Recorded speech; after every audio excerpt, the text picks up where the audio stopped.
We're going to have to come up with answers that set politics aside.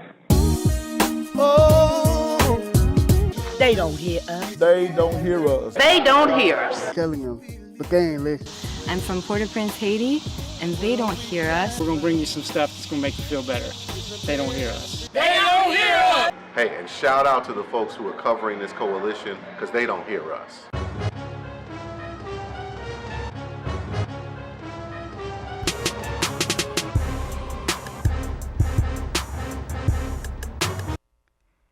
Hello, everyone, and welcome to another episode of They Don't Hear Us.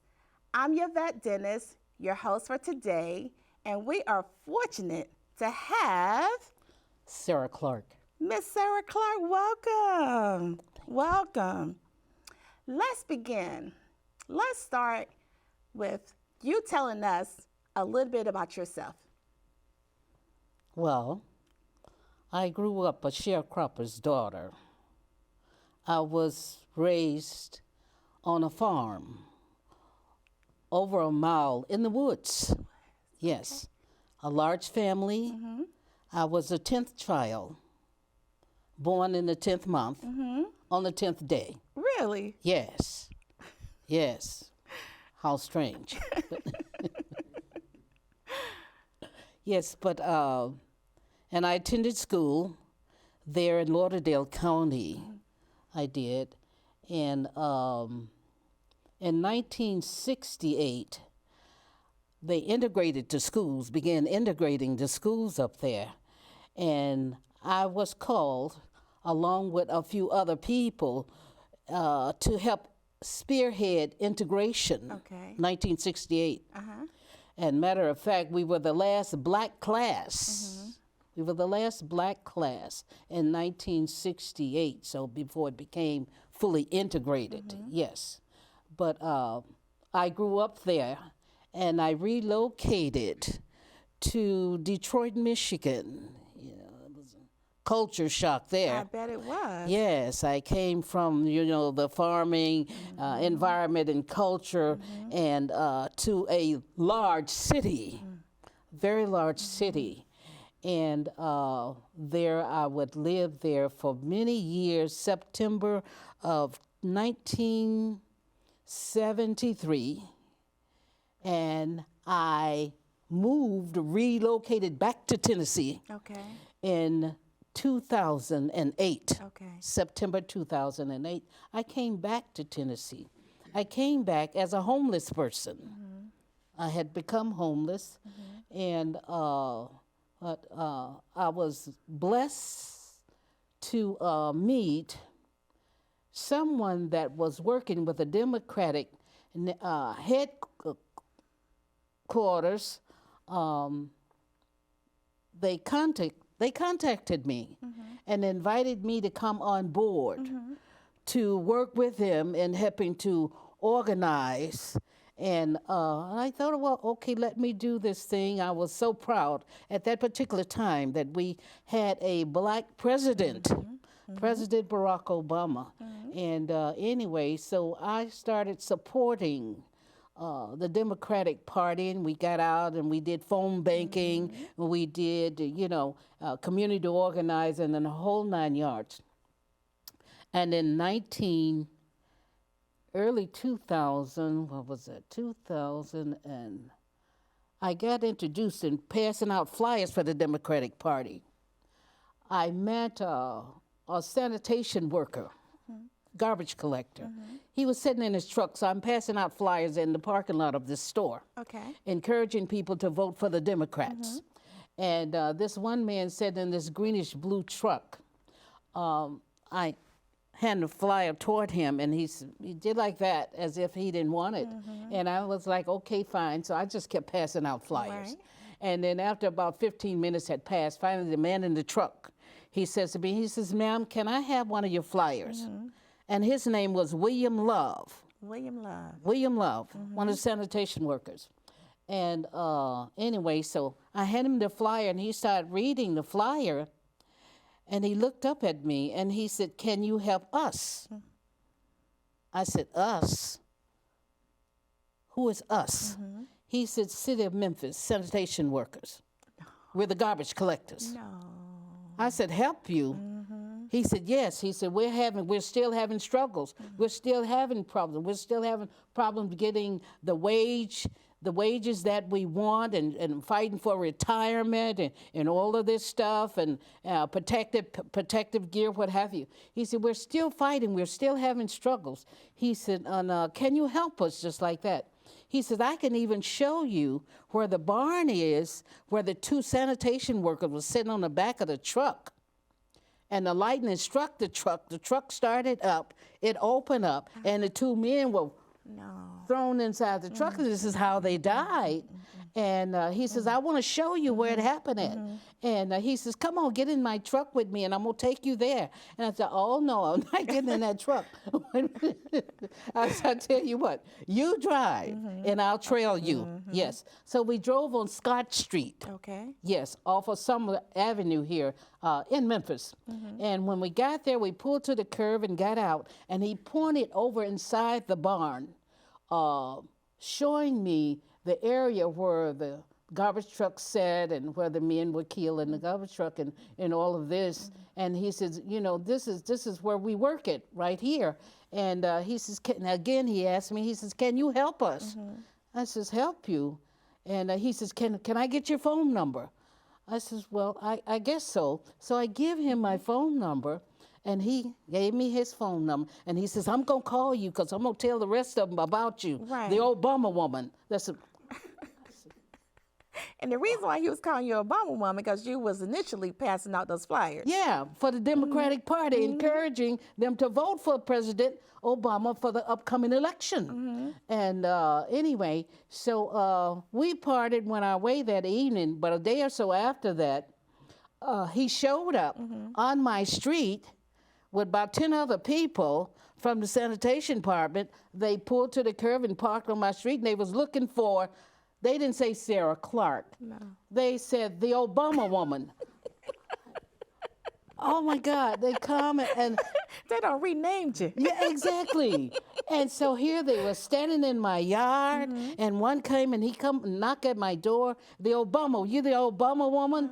And I said, we want to talk to you, want to talk to you. So I stood there in the yard and I talked to them.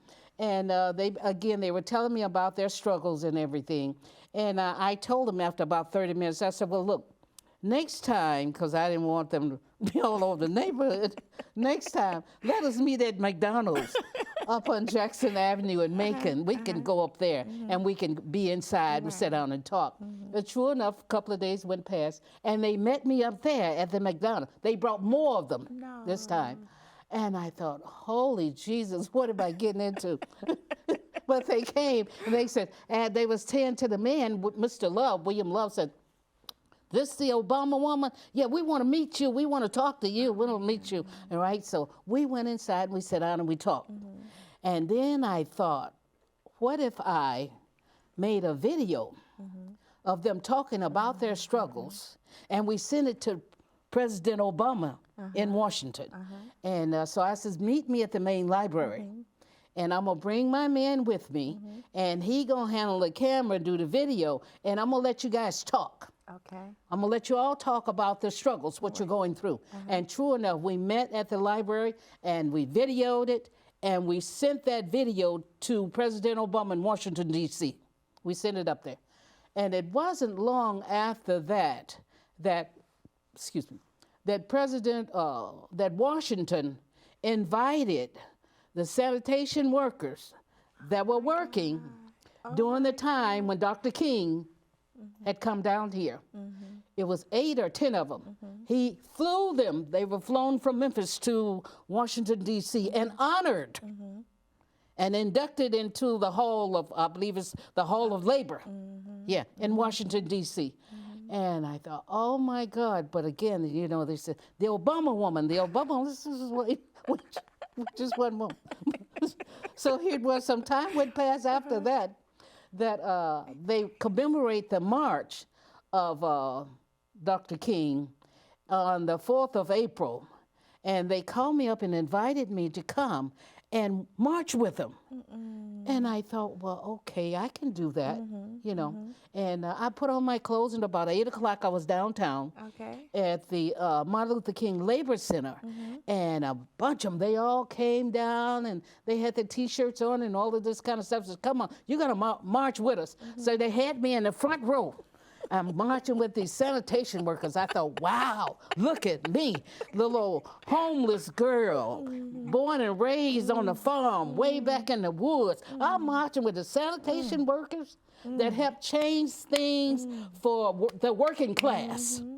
And so we marched downtown, City Hall, and we rallied down there, I don't know, for an hour or so, and then we went back downtown, back to the Martin Luther King Labor Center, and they had a feast that cooked up all kinds of food, and they had music, different ones that come up and speak and all of this. And I'm sitting back just taking in all of this, and then finally it was about 5:30 that I left them, and I went home. Okay. I went home, and I sat in my comfortable chair, and I was thinking over, I was actually with the sanitation workers, those men that had sacrificed so, and Dr. King put his life on the line. He laid down his life and came to Memphis in support of these, and I was able to walk hand in hand with these people today. So I was sitting there, and at exactly 6:30, my phone rang. My phone rang, I looked at it. It said Washington, D.C. No. I looked 2 or 3 times, I looked. And I thought, Washington, D.C.? I had never gotten a call from Washington, D.C., never before in my life. And I thought, and it rang. And I thought, well, I guess I better answer it. So I picked the phone up, and I said hello, and it sounded like a female. And she introduced herself as the president of the Democratic headquarters in Washington. And she says, can I speak with Sarah Clark? I said, Sarah Clark speaking. And she said, in 5 minutes, President Barack Obama will be on the phone to speak with you. No.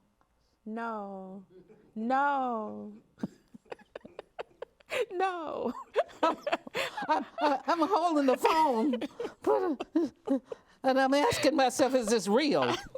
Is it real? The president of the most powerful nation, and he's a black man. Oh my God. And he called to speak to me. He wanted to speak to me. Me, little homeless. Speak to me. In exactly 5 minutes, he came on the phone. And he began to talk. I'm listening to his voice. And I was just, woo, I was just blown away. I thought, the President of the United States of America is on the phone. He's here in my phone talking to me. Oh my God. He's talking to me. He talked about 20 minutes. No. About upcoming election, next election. And before he hung up, I remember he says, call me sometime. You have my number. He says, call me sometime. And he says, and then he email me, just so I could get my personal email address, email me. And then we said goodbye and hung up. And I thought, holy Jesus, holy Jesus. What just happened? Yeah, I was messed up. I was messed up for 3 weeks. I couldn't do anything. The best I could do was make my way to my front porch. And I would just sit down and look forward to seeing the birds come in my yard. I thought, I can't talk to nobody, can't tell nobody. Who gonna believe that I was actually on the phone and President Barack Obama called to speak to me? He did. Yes, he did. And it was wasn't long after that, some time after that, he would come to, President Barack Obama came to Memphis to speak for the graduating students of Booker T. Washington High. And I received a call again from Washington. And they said, you have been selected to be a member of his motorcade when he come. And true enough, they came and they did the background check. And then they came down and they did the dry run.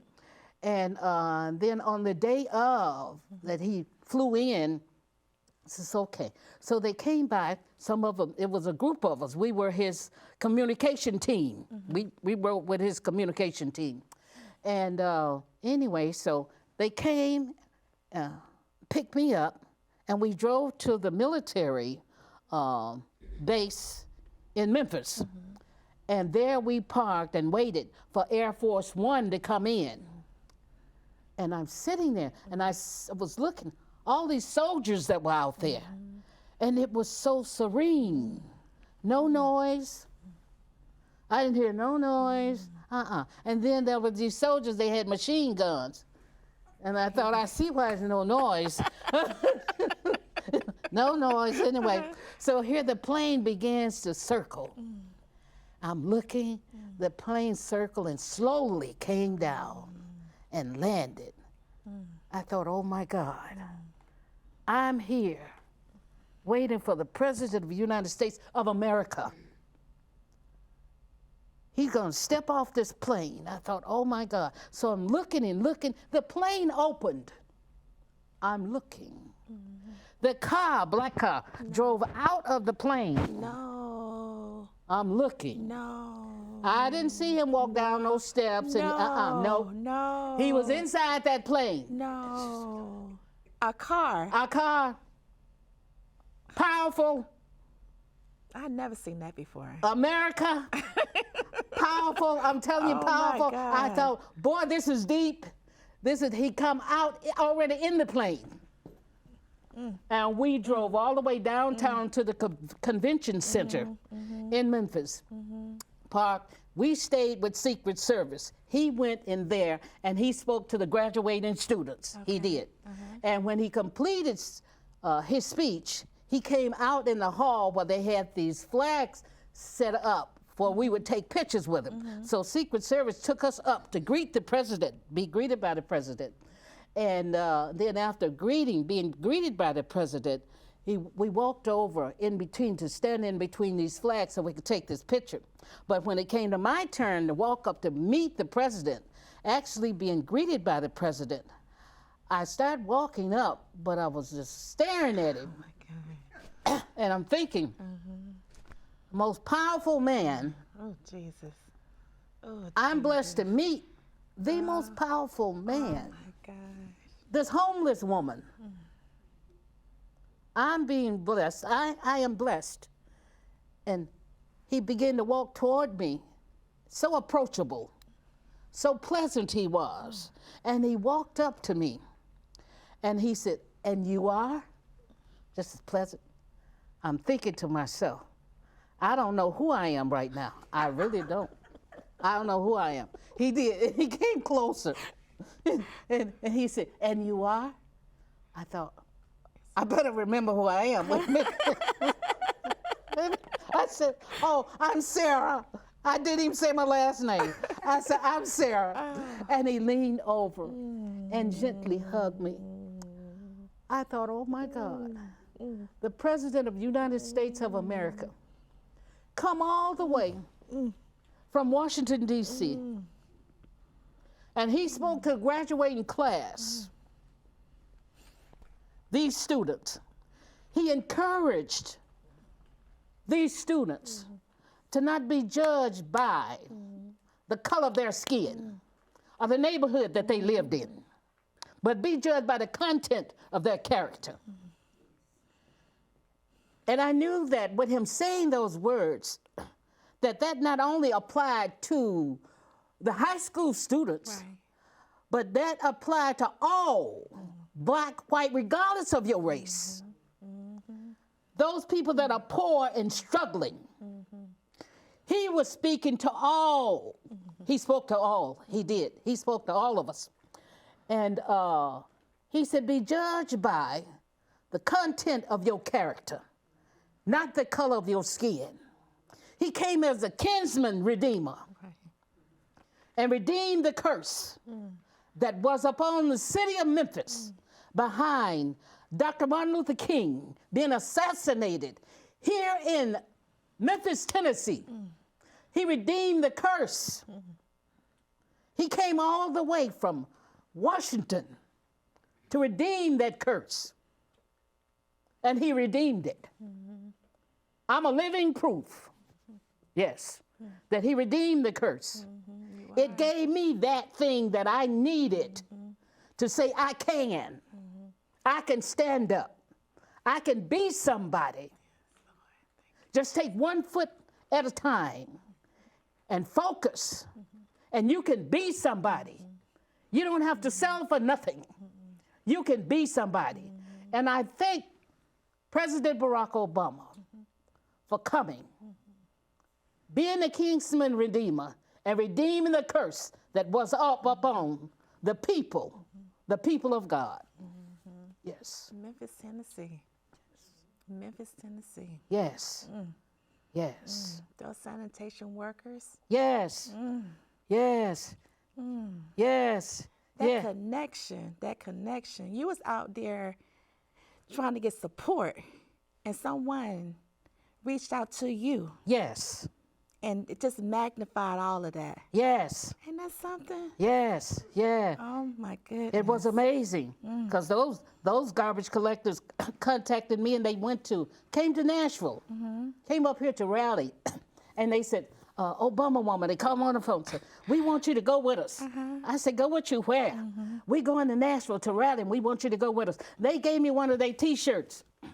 Put the T-shirt on, just shut up, and just get on it. Get on the bus, and you ride up there with us. I crawled up on that bus. I sat out. I rode all the way to Nashville with them. We stayed up here for some hours rallying. And then, we headed back home to Memphis. And I thought, oh my God, I was there with them to help hold them up.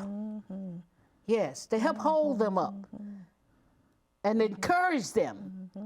Don't give up. Keep moving. And what would President Obama do? Those men that were yet alive, that was marching when Dr. King was here, he invited them to Washington. He flew them to Washington. He inducted them into the Hall of Labor. Oh my God. Yes. So now they had a reason to hold their heads up now. No longer with their heads bowed down, but to know that they are somebody. That's right. They're somebody. Right. Yes. Right. Even as a garbage person, you're somebody. Exactly. Yes. Exactly. yes. Right is right. Yes. Yes. Yes. And that just warms my heart. So whenever I see someone that's down on their luck, they're still somebody. That's right. Yeah, they're somebody. Yes. And it only takes one. Do you realize you're the one, Miss Obama woman? You was the one. And still, still it is the one that made that happen. Ooh. Oh my God. Yes. I couldn't keep my mouth closed. I thought, I got to tell it everywhere I go. Yes. That there was someone who came down from Washington all the way down to the hood in Memphis. He came to the hood to tell people, be judged by the content of your character and not the neighborhood you live in. Yes. Yes. Oh my God. I feel that. I feel it too. Yes. I'm almost in tears. I'm shaking. Yes. Oh my goodness. Tell me, I want to go back a little bit. When he called you, what did he initially say? Did he call you and say, he asked you your name, and then he said, what did he say exactly? He just started talking about running for the next election, the second term. Yeah, and he just began to tell about different things that he had planned on putting into, bringing into, and he talked. It was about 20 minutes. Wow. He did. Wow. He talked about 20 minutes. Wow. And I thought, if there's any way that I can support him, because the first time that I went out to support President Obama, he was running first term, And here in Memphis, his group, Organizing for America, contacted me and told me that they were meeting at a place, a building in Memphis on McLean and Madison Avenue. They were meeting there and said, why don't you come down? They invite me to come down. So it was raining. It was raining, cats and dogs. It was raining, but I was so moved that they asked me. And I thought, and then I didn't have transportation at that time, so I had to depend on public transportation. I thought, I'm going. And in spite of the rain, I'm going. I don't care how wet I get, I'm going. So I got out and I caught the bus. It was on a Sunday. I caught the bus. The bus took me within about, I don't know, maybe a block or something to the location. And I went up in there and I met the people that was involved, Organizing for America. I went in and they greeted me and we sat and talked and had our meeting and everything. And then I knew that about 5:30 or something that the last bus on Sundays, you know, if you missed that bus, then you didn't have no way home, you know. So I told him, I says, look, I better go. And so I left out walking. It was raining. It was raining, it was raining. And at one part of one of the streets I had to cross, the water was way up in between my knee and it was at least a foot deep. And I left walking in the rain. And one of the guys there told me, he said, we videoed you walking away in the rain. We videoed that. And we put it on the internet and sent it all over. I walked in that rain. I was proud. I didn't care about how wet I got, but was for the cause, for what he stood for and for what he was running for, you know. So I walked in that rain and I went on home and I thought, I don't care about how wet I got, but I wanted to be there to help lift him up, to help hold up America. Yes, I'm proud of this country. Done some things have been done here that's somewhat shameful, but I'm proud of this country. In spite of, I'm proud of this country. And we can. Yes, we can. We can do better. We can. Yes, yeah. We can pick up and we can do better and make this land a better land. We can, regardless to your race. Yeah, regardless to your race. I don't care nothing about your race, white, Indian, Hispanics. I welcome all of them. Come on in and let's do something. That's what we need. Yeah, let's have something. Let's make something happen. Let's move. Together. Yeah, Together. and move it forward. Thank you. Thank you. Yes. Thank you. Yes. Thank you, Miss Clark. Thank you so, Miss Obama woman. Thank you. Thank you. It's been a pleasure. This is going to conclude another episode of They Don't Hear Us. I got emotional just thinking about it right now. Thank you again.